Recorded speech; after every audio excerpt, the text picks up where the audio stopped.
ఏడుకొలవాడ వెంకటరమణ గోవింద గోవింద ఆపద ముక్కులవాడ అనాథ రక్ష గోవింద గోవింద వెంకటేశ పాహిమాం శ్రీనివాస రక్షమాం రక్ష రక్ష జనార్దన రక్ష. నేను గోవిందమాల గుస్వామిని గ్యారా గోపాల్, గోవిందమాల దీక్షాపీఠం, కర్మన్ఘాట్, హైదరాబాద్ నుండి. మనం ప్రతి సంవత్సరము గోవిందమాలలు వేసుకుంటూ ఉంటాము. అంటే గోవిందమాల ఎప్పుడైనా వేసుకోవచ్చు.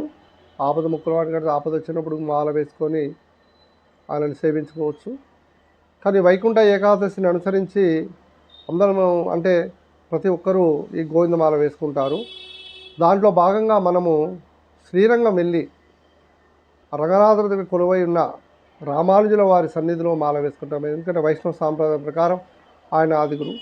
ప్రతి సంవత్సరం మనం శ్రీరంగం వెళ్ళి రామానుజుల వారి సన్నిధిలో మాల వేసుకొని రామానుజుల గురువు గారు కొలువై ఉన్న పుండరీకాక్ష టెంపుల్కి వెళ్ళి అక్కడ వారి గురువు గారిని కూడా దర్శనం చేసుకొని మనం వచ్చి హైదరాబాదులో మేడూరులో ఇక్కడ మాలలు దీక్షలు వేస్తూ ఉంటాము.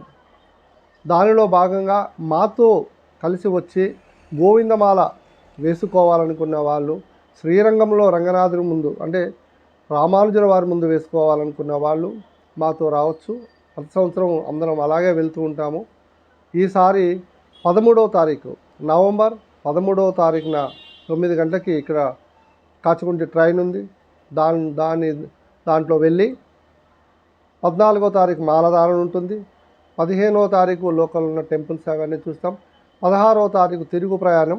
17వ తారీఖు హైదరాబాద్ చేరుతాము. ఆ ట్రైన్కి సంబంధించినవన్నీ కూడా డిస్క్రిప్షన్లో పెడతాము. మాల ధారణ 14వ తారీఖు అంటే 13వ తారీఖు మనం ఇక్కడ నుండి శ్రీరంగం బయలుదేరుతాం. అక్కడికి వెళ్ళిన తర్వాత మనము రంగనాథుని దర్శనం చేసుకొని అట్లాగే రామానుజుల వారు దర్శనం చేసుకొని రామానుజుల గురువు గారైన పుండరీకాక్షుని దర్శనం చేసుకొని అక్కడ పుండరీకాక్ష టెంపుల్లో ఉంటారన్నమాట రామానుజుల గురువు గారు. వారిని కూడా దర్శనం చేసుకొని జంబుకేశ్వరము, చిదంబరము, కుంభకోణము, విల్లుపురము అంటే వరాహస్వామి 108 అడుగుల వరాహమాత అమ్మవారి టెంపుల్ ఉంటుంది, విగ్రహం ఉంటుంది 108 అడుగులు. అమ్మని దర్శనం చేసుకొని అక్కడ నుండి కాశీ అంటే వృద్ధాచలం, కాశీ అంత పవిత్రమైంది వృద్ధాచలం. అక్కడికి వెళ్ళి అక్కడ చూసుకొని అక్కడ నుండి మనము భూవరాహస్వామి దగ్గరికి వెళ్తాం. అంటే భూతగాథలు ఉన్నా మనకి ఈ భూమి మీద మనకి ఏదన్నా కాస్త కూస్తో భూమి ఉండాలన్నా ఆయన అనుగ్రహం ఉండాలి. అదే చిక్కుల్లో ఉన్నా ఇంకోటి ఉన్నా కూడా భూవరాహస్వామి దగ్గరికి వెళ్ళి మనం దర్శనం చేసుకుంటే ఆ చిక్కులన్నీ పోతాయి. భూవరాహస్వామి టెంపుల్ చూసుకొని మనం మళ్ళీ తిరిగి 16వ తారీఖున మనం అక్కడ నుండి బయలుదేరి 17వ తారీఖు హైదరాబాద్ చేరుతాం.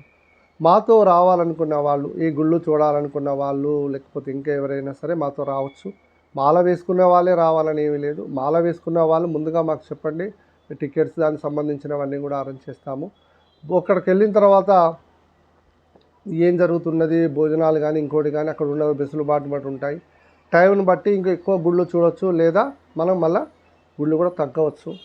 టైంని బట్టి ఉంటుంది. కాబట్టి మా దీక్షాధారణలో ఇలాంటి పెద్ద పెద్ద క్షేత్రాలు తిరిగితే మనకి మంచి జరుగుతుందన్న ఉద్దేశంతో పెట్టుకున్నాము. ఎట్లాగో శ్రీరంగం దాకా పోతున్నాం కాబట్టి మాల వేసుకొని మళ్ళీ ఈ చుట్టుపక్కల టెంపుల్స్ అన్నీ చూసుకొని మనం రావటం జరుగుతుంది.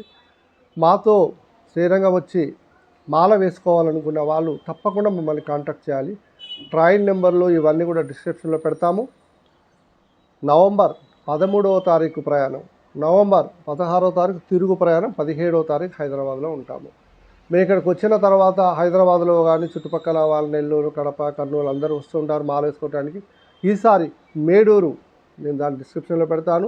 మేడూరు అనేది మధుర దగ్గర ఉంటుంది, గంపలగూడెం మండలంలో ఉంటుంది.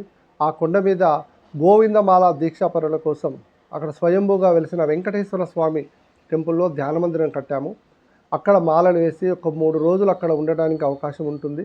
మీరు ఉండి ధ్యానం నేర్చుకొని స్వామివారి అంటే మాల వేసుకున్న తర్వాత ఒక 3 రోజులు అక్కడ ఉండి ధ్యానం కూడా మీరు ప్రాక్టీస్ చేసి ఇంటికి వెళ్ళి మీరు ఆ ఇరుముడి పెట్టుకొని ఇరుముడి ద్వారా మీరు స్వామివారి కృపా కటాక్షాలు పొందవచ్చు.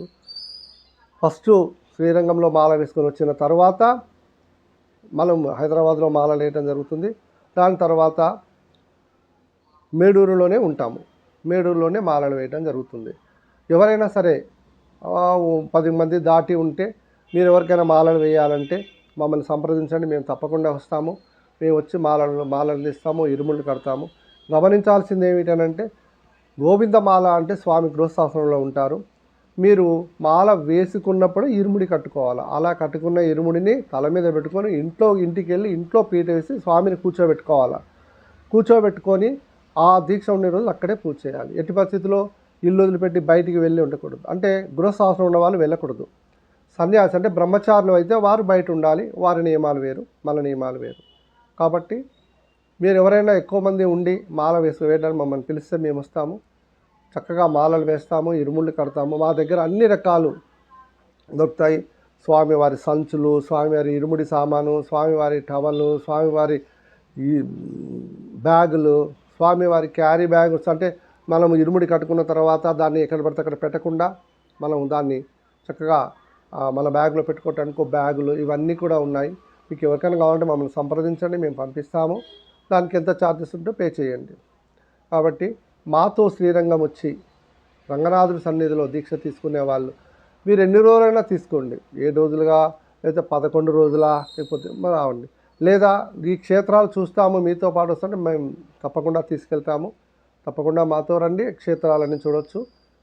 జంబుకేశ్వరము, పుండరీకాక్షుడు, రంగనాథుడు, తర్వాత లోకల్ టెంపుల్లో కొన్ని, తర్వాత తంజావూరు, కుంభకోణము, చిదంబరము, విల్లుపురము, తర్వాత వృద్ధాచలం అనమాట.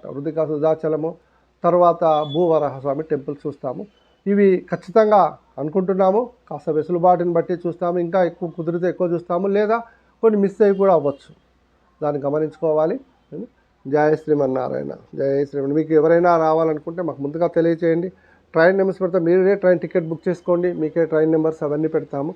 మాతో ప్రయాణం చేయండి. జయ శ్రీమన్నారాయణ.